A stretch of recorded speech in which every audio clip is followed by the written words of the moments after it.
Usha Kiran movies చెప్పబోయారు ఏదో topic. ఈ సీజన్లోనే ఇప్పుడు ఎందుకంటే ఇప్పుడు మన ఏం రత్నం గారి సినిమా టైంలో మాకు ఉషా కిరణ్ ఆఫర్ వచ్చింది. అప్పట్లో ఉషా కిరణ్ ఆఫీస్ ఇక్కడ హైదరాబాద్లో ఉంటుంది. ఏదన్నా చెన్నై నుండే రావాలి ఎక్కడికైనా మేము వెళ్ళాలంటే. చెన్నై నుండి నేను, రాజు, మా టీం అందరూ కలిసి ఉషా కిరణ్కి వచ్చాం. కంపోజర్ మోహన్ గాంధీ డైరెక్టర్ దానికి. ఓకే. ఆ సినిమా ఏంటి, పీపుల్స్ ఎన్కౌంటర్ అనే ఒక నక్సల్ టైప్ ఆఫ్ సినిమా, మొత్తం ప్రజానాట్య మండలి టైప్ ఆఫ్ సాంగ్స్. అది ఆ పాటలు కూడా మా జోనల్ కాదు. అది ఫస్ట్ టైం అటువంటి పాటలు మేము చేయాలి. మేము అసలు హోంవర్క్ చేయలేదు. అసలు ఆ పాటలు ఏంటి మాకు తెలియదు. మాకు ముందు చెప్పున్నా మేము ప్రిపేర్ అయి వచ్చున్నాం, మాకు తెలియదు. అక్కడ వెళ్ళిన తర్వాత సబ్జెక్ట్ చెప్పారు. అంటే జనరల్గా మాకు ఉషా కిరణ్ మేము చాలా సినిమాలు చేసామండి. ఇక్కడికే వస్తాం ఆఫీస్కి, రాగానే వాళ్ళు స్టోరీ చెప్తారు, వెంటనే మేము ట్యూన్స్ చేయడం, రామోజీ గారు వచ్చి వింటారు, విని ఆల్టర్నేటివ్ ట్యూన్స్ వినిపిస్తాం అనమాట. ఒక్కొక్క సిచ్యువేషన్కి 2-3 ట్యూన్లు వినిపిస్తాం. ఇది బాగుందండి, దీని ప్రొసీడర్ ఆయన చక్కగా చెప్పేసి వెళ్తున్నారు. పర్టికులర్గా ఈ సినిమాకి ఏమైందంటే మాకు చాలా కొత్త అది. ఆ ఫోక్ అని మేము కలెక్ట్ చేయాలి. ఆ పాటలు ఎలా ఉంటాయి, ప్రజానాట్యం ఇప్పుడు ఒరిజినల్ సాంగ్స్ తీసుకోవాలి, వాటికి మనం కంపోజ్ చేస్తే బాగోదని. అలాగా మాకు లేదు సార్, ఈ సినిమా కొంచెం టైం కావాలి మాకు. నిజంగా మేము సిన్సియర్గా కొంచెం టైం కావాలి, మాకు తెలీదు, మాకు ముందు చెప్పున్నా మేము ప్రిపేర్ వచ్చాము, ఇప్పుడు సబ్జెక్ట్ చెప్పారు, మాకు టైం కావాలని మేము మోహన్ గాంధీకి డైరెక్టర్కి చెప్పాం. మాకు ఒక 1 వీక్ 10 days టైం ఉండి మేము ట్యూన్స్ ప్రిపేర్ అయ్యి కొంచెం మేము వర్కౌట్ చేసుకొని మేము ట్యూన్స్ తోటి వస్తాం అని చెప్పి.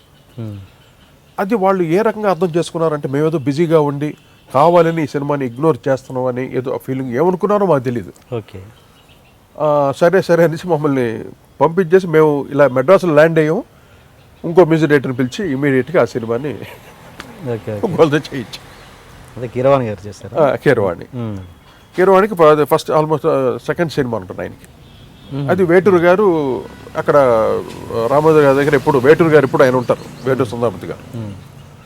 ఆయన ప్రోద్బలంతో తను పిలిపించారు. దట్ ఇస్ మాకు ఆ విషయం కాదు. ఇప్పుడు ఒక విషయం మాకు చెప్పచ్చు కదా, ఇంత దూరం మేము ఒక ఫేమ్ ఉన్న కంపోజర్స్, మేము ఎన్నో సినిమాలు ఉషా కిరణ్ చేసాం మేము. అటువంటిది మాకు చెప్పకుండా నెక్స్ట్ ఫ్లైట్కి ఇంకో మ్యూజిక్ డైరెక్టర్ని పిలిచి చేసేసరికి నేను ఎప్పుడు బాధపడలే. నేను ఉషా కిరణ్ సంస్థ మీద అంత బాధ కలిగింది, చాలా ఫీల్ అయ్యాను. నేను కానీ రాజు గారు ఏంటిది ఇలాగా మేము సిన్సియర్గా అడిగాం. ఒక 10 days టైం ఇవ్వండి, మేము ట్యూన్స్ రెడీ చేసుకుంటాం. కొత్త ఇప్పుడు మామూలు folk songs, western type songs, మామూలు లవ్ సాంగ్స్ ఏంటి, దట్ ఈస్ డిఫరెంట్ స్టైల్ మేము చేసేస్తాం. ఇది ఎంటైర్లీ డిఫరెంట్. అది వాళ్ళు అలా అనేసరికి చాలా బాధ. అప్పుడు నేను చాలా ఫీల్ అయ్యాను అనమాట ఉషా కిరణ్ బ్యానర్ మీద. సరే ఇలా చేశారు కాబట్టి మనం అసలు ఈ బ్యానర్లో చేయకూడదు అన్న ఒక ఫీలింగ్ వచ్చిన లోపల. అంత బాధ వేసింది. అంటే నాకు ఇప్పటికీ గౌరవం. అయ్యో రామోజీ గారు అంటే ఇప్పటికీ మాకు ఆయన చాలా పెద్ద మనిషి, చాలా గౌరవం. కానీ ఆ ఇన్సిడెంట్ చాలా హర్ట్ చేసింది నన్ను. అంటే ఒక సినిమాకి అలా జరుగుద్దా? అంటే ఇప్పుడు పిలిచేసి ఇమీడియట్గా ట్యూన్స్ చేయండి అనే పరిస్థితి ఉంటుందా? అంటే టైం జనరల్గా ఉంటుంది. అంటే వాళ్ళే అనుకున్నారు మేము అన్నిటికీ రెడీ అని అనుకోవచ్చు కదా. ఇప్పుడు ఒక కంపోజర్స్ అన్నప్పుడు చెప్పదండి, ఇక్కడ కూడా ఒక కంపోజర్ మేము ప్రిపేర్డ్గా ఉండాలి.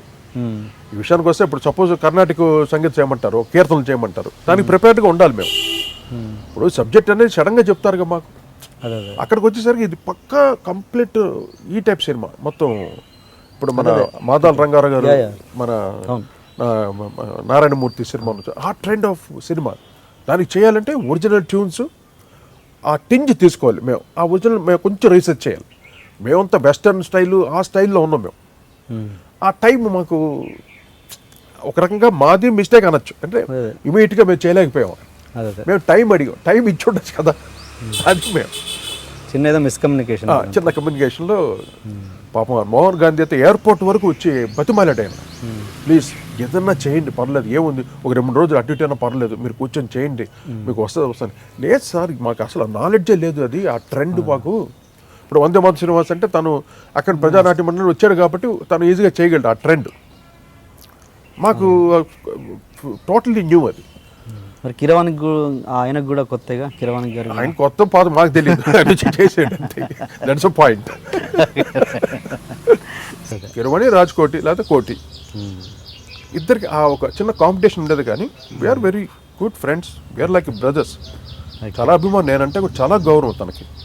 నాన్నగారన్నా నాకు చాలాసార్లు చెప్పండి, మీరు ఎందుకంటే కష్టపడతారు, నాన్నగారి పాటలు తిప్పి కొట్టేసేయండి అంటాడు హీరోని. లేదు బాబు, నాకు ఏదో చెయ్యాలని తపనయ్యా నాకు సంథింగ్. ఎందుకు నాన్నగారి పాటలు తిప్పి ఎన్నో కొడితే ఇంకా వెళ్ళిపోవచ్చు ఎక్కడికో. దానికి టైం వస్తుంది, అప్పుడు కొడతాం. ఇప్పుడున్నంతవరకు నా సరుకు నేను వాడుకొని